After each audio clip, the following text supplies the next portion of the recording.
ભાઈ,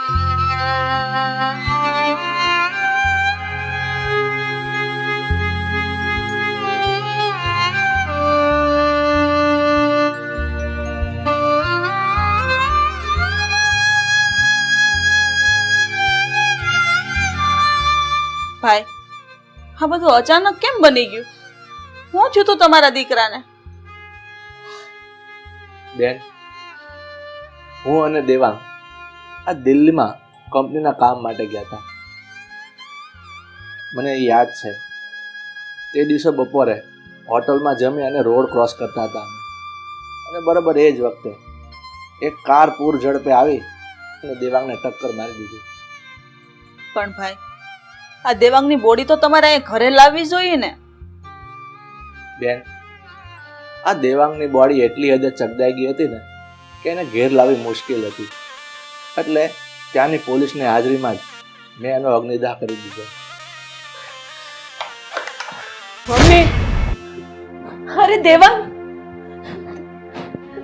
દેવાંગ! બેટા, તું ક્યાં વયો ગયો તો? તું આવી ગયો મારો દીકરો, મારો દેવાંગ. અરે રાધા, ઊભી રહે. આ છોકરો દેવાંગ નથી.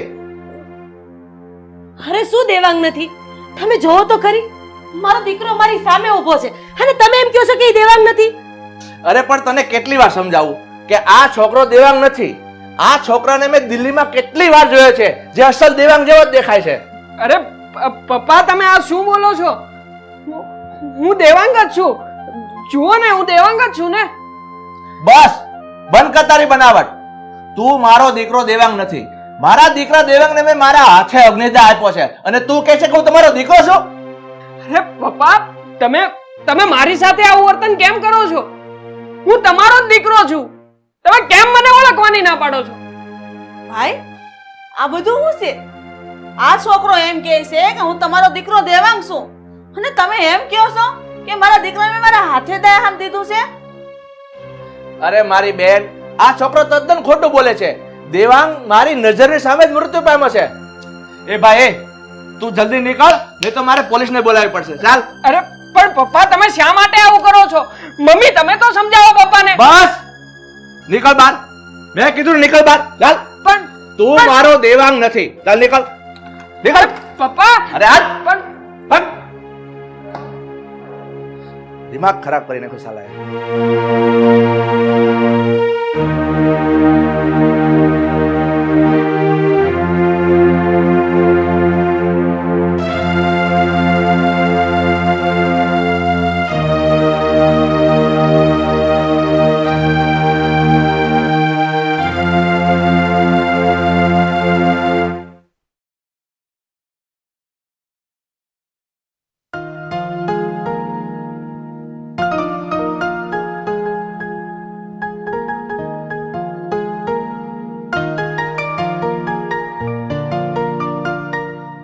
કઈ સમજણ નથી પડતી કે આ બધું શું ચાલી રહ્યું છે. મને એવું જ લાગતું હતું કે એ છોકરો મારો દીકરો દેવાંગ જ છે. તો શું મારા ભાઈ વાત કરે છે ખોટી છે? પ્રવીણભાઈ તો એવું કહે છે કે મારા હાથે મેં દેવાંગને અગ્નિ સંસ્કાર દીધો છે. પણ હર્ષાબેન, આ છોકરાને જોઈને એવું લાગતું જ નહોતું કે એ દેવાંગ નથી. ભાભી, આ એક સરખા ચહેરા વાળા લોકો છે ને દુનિયામાં ઘણા બધા હોય છે ને પ્રોપર્ટીની લાલચમાં પોતાનો હક જમાવીને બેસે અને આમ છે ને બધા લોકોની વાતોમાં ન આવી જવાય. મારા ભાઈ કહે છે ને એ સાચી જ વાત છે કે દેવાંગ મૃત્યુ પામ્યો છે. હર્ષાબેન, તમારી બધી વાત સાચી છે, હું માનું છું. પણ માની મમતા ક્યારેય ખોટું ના બોલી શકે. હે પોતાના દીકરાને ઓળખવામાં થાપ ન ખાઈ શકે. આ છોકરાને જોઈને મને એ મારો હોવાનો અહેસાસ થતો હતો. એ મારો હોવાની લાગણી થતી હતી. આપણે બાયું છે ને લાગણીશીલ હોય, હાસા ખોટાનો ફરક નથી સમજી શકતા, એટલે આપણે જલ્દીથી ભાવુક થઈ જાય ભાભી. અને હું કહું છું ભાભી, આપણે આપણા મન ઉપર કાબુ રાખીને હાસી વાતને સમજવી જોઈએ. પણ હર્ષાબેન, એ છોકરાને એની વાત સાબિત કરવાનો એક મોકો તો આપવો જોઈએ ને. ભાભી, કાંઈ સાબિત નથી કરવું આપણે. મારા ભાઈએ કીધું ને કે દેવાંગ મરી ગયો છે એટલે મરી ગયો છે. ખોટી લપ હું કરવાની?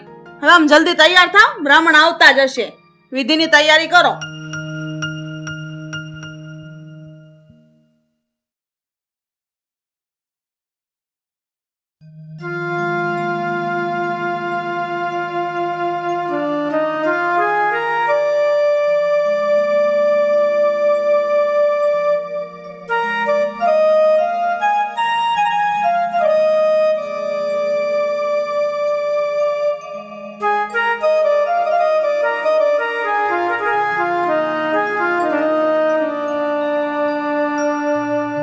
નમસ્તે સર. નમસ્તે, બેસો. બોલો ભાઈ, શું કામ છે? સાહેબ, મારું નામ દેવાંગ છે અને મારે તમને એક કેસ સોંપવો છે. હા હા, તો બોલો, શું કેસ છે? સાહેબ, હું અહીંયા તમારી સામે જીવતો છું અને મારા ઘરે મારા મૃત્યુની વિધિઓ ચાલી રહી છે. મારા મૃત્યુનો શોક મનાવાઈ રહ્યો છે. આ તો શું વાત કરે છે? હા સાહેબ, હું તમને સાચું જ કહું છું. ઘરે મારા નામની મોકાણ મંડાણી છે. પણ તારે ઘરે જઈને બધી ચોખવટ કરવી જોઈએ ને કે હું હજી જીવું છું. હું મારા ઘરે ગયો હતો સર, અને જઈને બધાની સામે ઊભો પણ રહ્યો હતો. પણ સર, મારા પપ્પા મને ઓળખવાની ના પાડે છે.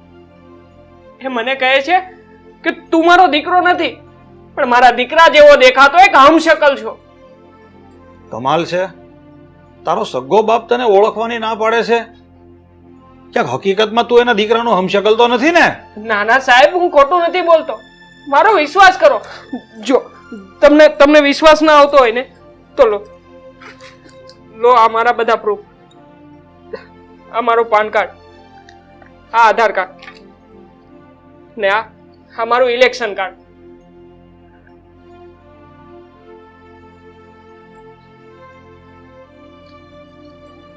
તારો કેસ તો બહુ જ અટપટો છે. આને સુલઝાવવો ને બહુ મુશ્કેલ છે.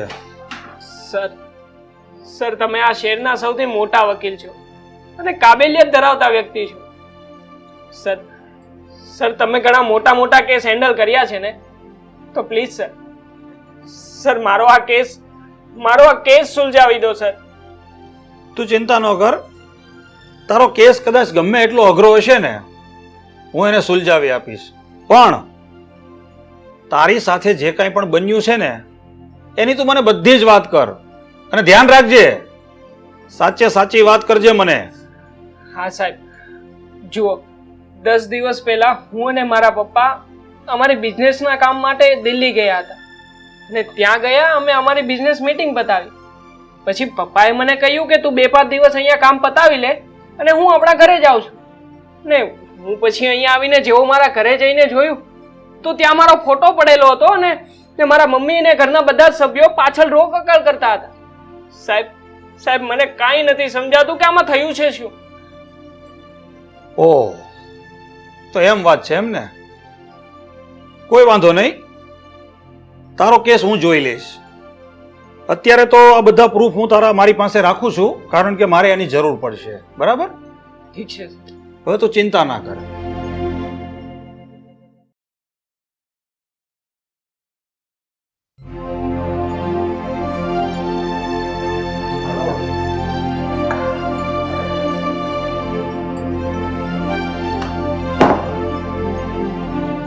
ભાઈ, કોણ છો તમે?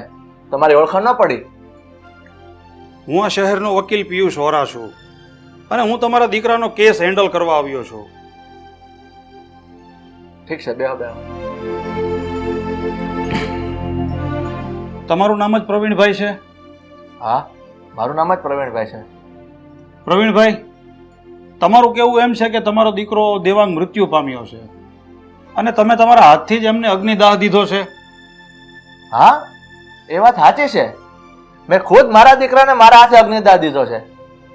અચ્છા, તો તમારા દીકરાનું ડેથ સર્ટિફિકેટ છે તમારી પાસે?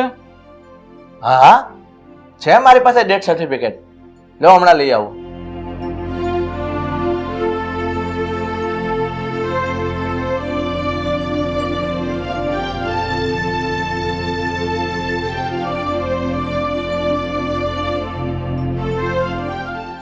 લ્યો સાહેબ, આ સર્ટિફિકેટની ઝેરોક્સ છે.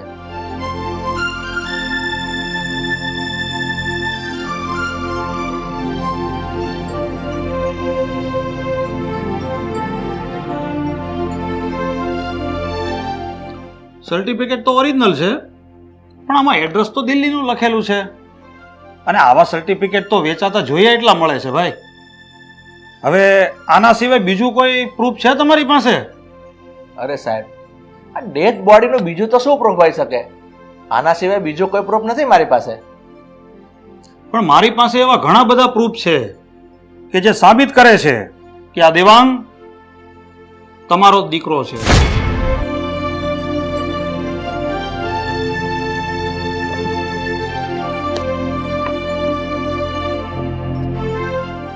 લ્યો જુઓ, આધાર કાર્ડ, આ પેન કાર્ડ અને આ વોટિંગ કાર્ડ, જે સાબિત કરે છે કે આ દેવાંગ તમારો જ દીકરો છે.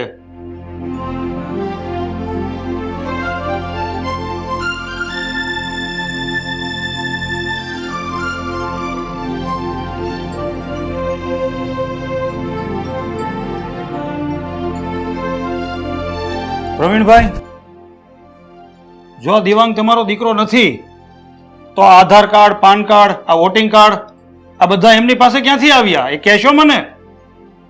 અરે સાહેબ, તમે જ હમણાં કીધું ને કે આવા ડેથ સર્ટિફિકેટ તો બજારમાં વેચાતા મળે છે, તો એવી જ રીતે આ પેન કાર્ડ, ઇલેક્શન કાર્ડ એ પણ રૂપિયા આપીને કોઈ પણ નામે બની શકે છે ને? તમારી વાત બરાબર છે પ્રવીણભાઈ, આવું પણ બની શકે, પણ આના સિવાય બીજો કોઈ સચોટ પુરાવો છે તમારી પાસે કે એ છોકરો બનાવટી છે? જુઓ સાહેબ, મારો દીકરો દેવાંગ મૃત્યુ પામ્યો છે, એને મેં મારા હાથે અગ્નિદાહ આપ્યો છે, તો પછી એક બાપ થઈને હું શું કામ ખોટું બોલું? અને સાહેબ બીજી વાત, અને આ વાત એકદમ સત્ય છે, તમારે જ્યાં તપાસ કરવી હોય ને ત્યાં તમે કરી શકો છો. તો ઠીક છે પ્રવીણભાઈ, અત્યારે તો હું જાઉં છું, પણ ફરીથી આવીશ ઠોસ સબૂત લઈને, અને આ ઝેરોક્સ હું મારી સાથે લઈ જાઉં છું.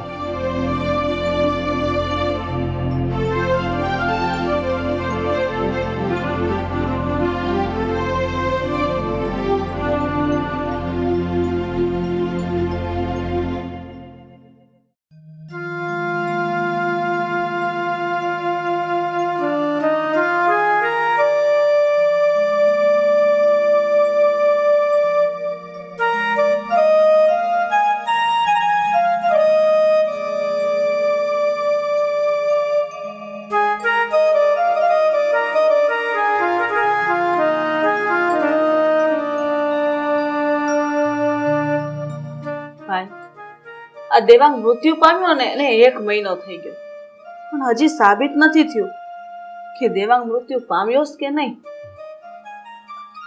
હર્ષાબેન, શું તને પણ એવું લાગે છે કે ખોટું બોલી રહ્યો છું? તને મારા પર વિશ્વાસ નથી? ના ના ભાઈ, એવું નથી, મને તમારા ઉપર પૂરેપૂરો વિશ્વાસ છે, પણ ખબર નહીં, હા મારું મન કંઈક ચગડોળે ચડ્યું હોય ને એવું લાગે છે. માનવામાં નથી આવતું, પણ ભાઈ માનવામાં નથી આવતું કે આ સાચું છે કે ખોટું. હર્ષાબેન, આ મારી વિરુદ્ધ રમત રમાઈ રહી છે. આ મારા દીકરા દેવાંગ જેવો દેખાતો કોઈ છોકરો આ મારો દીકરો બની અને મારી પ્રોપર્ટી હડપવા આવ્યો છે. હા ભાઈ, તમારી વાત સાચી છે, કદાચ આવું પણ બની શકે. એવું બની શકે નહીં, એવું જ છે. આ દેવાંગ જ્યારે જીવતો હતો ને ત્યારે દિલ્હીની અંદર મેં એને દેવાંગને એ છોકરો બતાવ્યો હતો કે જો બેટા દેવાંગ, પેલો છોકરો અસલ તારા જેવો જ દેખાય છે. અને સાચું કહું ને બેન, તો આ છોકરો દેવાંગનો હમશકલનો લાભ ઉઠાવીને આપણને છેતરી રહ્યો છે. તમે ચિંતા ન કરો ભાઈ, જે તમે છે સત્યની જ થાય છે. જો આ છોકરો ખોટું બોલતો હશે કે દેવાંગ છે તો એનો ભાંડો ફૂટીને જ રહેશે, બધું ઠીક થઈ જશે.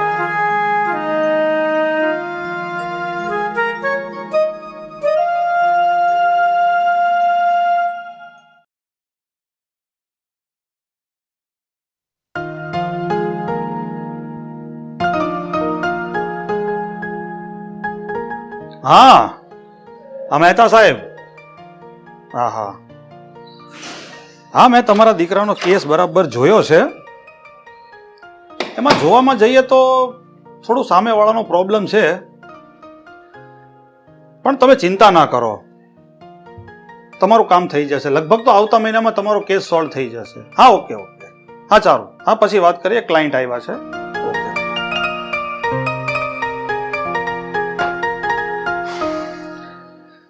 હા તો બોલ દેવાંગ, કેમ આવવાનું થયું પાછું? સાહેબ, મેં તમને જે પ્રૂફ આપ્યા હતા એ લઈને તમે મારા ઘરે ગયા હતા. હા, ગયો હતો તારા ઘરે. તારું આધાર કાર્ડ, તારું પેન કાર્ડ, ઇલેક્શન કાર્ડ બધું જ બતાવ્યું. તો પછી આ બધું જોઈને શું કહ્યું મારા પપ્પાએ? તારા પપ્પાએ કહ્યું કે આવા બધા પ્રૂફ તો બજારમાં રૂપિયા આપવાથી પણ બની જાય છે. મને તો એ જ સમજ નથી પડતી કે આ માણસને કેવી રીતે પહોંચી શકું. કોઈ પણ સંજોગે માનવા તૈયાર જ નથી કે એમનો દીકરો હું જ છું. પણ પ્રવીણભાઈએ એના દીકરાનું ડેથ સર્ટિફિકેટ પણ મને બતાવ્યું. અરે સાહેબ, હું તો જીવતો છું. ખોટું છે એ સર્ટિફિકેટ. હવે આમાં તો કઈ નક્કી નથી કરી શકાતું કે કોણ સાચું છે ને કોણ ખોટું, પણ આના સિવાય બીજું કોઈ ઠોસ સબૂત છે તારી પાસે? હા સાહેબ, એક પ્રૂફ છે મારી પાસે, અને એ પ્રૂફ આપ્યા પછી કાયદો કે કાનૂન પણ એ સ્વીકારવા તૈયાર થઈ જશે કે હું એમનો જ દીકરો છું. તો પછી એવું તે કયું પ્રૂફ છે? બોલ જલ્દી. એ પ્રૂફ છે સાહેબ, મારા બેંક એકાઉન્ટની ફિંગરપ્રિન્ટ અને મારો આઈ કોન્ટેક્ટ. હું અને મારા પપ્પા જ્યારે બિઝનેસ મીટિંગ માટે દિલ્હી ગયા હતા ને, ત્યારે બિઝનેસ ડીલ પછી પેમેન્ટ માટે અમે બંને જોઈન્ટ એકાઉન્ટ ખોલાવ્યું હતું. અને આ જોઈન્ટ એકાઉન્ટનો પાસવર્ડ ખાલી મારા પપ્પા અને હું અમે બે જ જાણીએ છીએ. આના સિવાય બીજા કોઈને નથી ખબર. અને આ બેંક સાથે મારી ફિંગરપ્રિન્ટ અને મારા પપ્પાની ફિંગરપ્રિન્ટ છે, અને અમારા બંનેનો આઈ કોન્ટેક્ટ પણ છે. એટલે આ એક જ એકાઉન્ટ એવું છે કે જેના લીધે સાબિત થઈ શકે છે કે એમનો દીકરો હું જ છું. ઓહ, તો એમ વાત છે. તો પછી ચાલ અત્યારે જ ભાંડો ફોડી નાખીએ એ લોકોનો. ચાલો સાહેબ.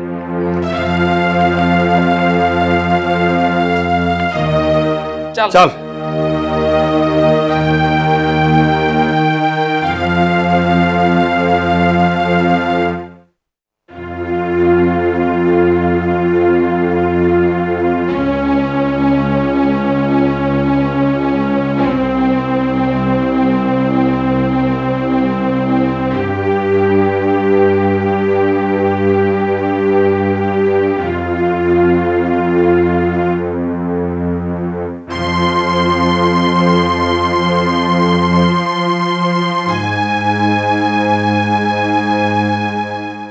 બોલો વકીલ સાહેબ, કેમ ફરી પાછું આવવાનું થયું? કયું પ્રૂફ બાકી રહી ગયું છે હજી?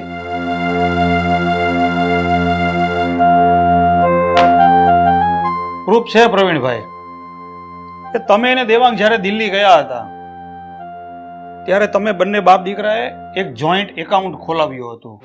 હા.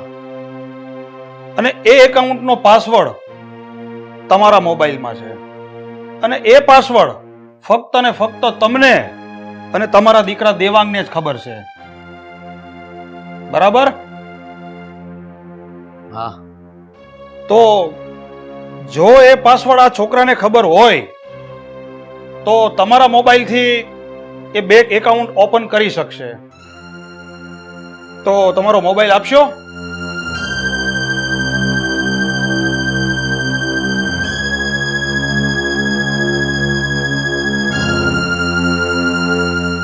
આનો લોક ખોલો.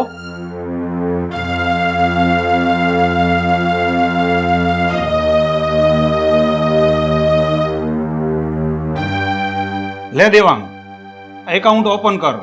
આ એકાઉન્ટ કઈ રીતે ઓપન થાય છે? આ એકાઉન્ટ મારા ફિંગરપ્રિન્ટ અથવા તો મારા આઈ કોન્ટેક્ટ થી ખુલે છે. જો પ્રવીણભાઈ, આ એકાઉન્ટ આ છોકરાના ફિંગરપ્રિન્ટ અથવા એના આઈ કોન્ટેક્ટ થી ખુલે તો એ વાત સાબિત થાય છે કે આ તમારો દીકરો દેવાંગ જ છે. લે છોકરા, એકાઉન્ટ ઓપન કર. ઠીક છે.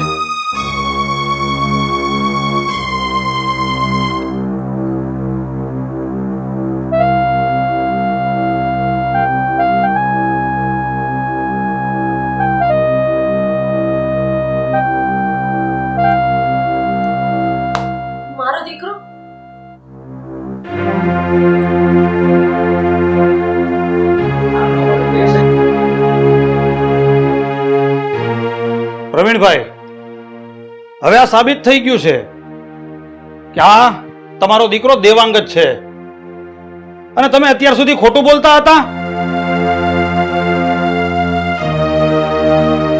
બોલો, અત્યાર સુધી તમે મારી સાથે ખોટું કેમ બોલતા હતા?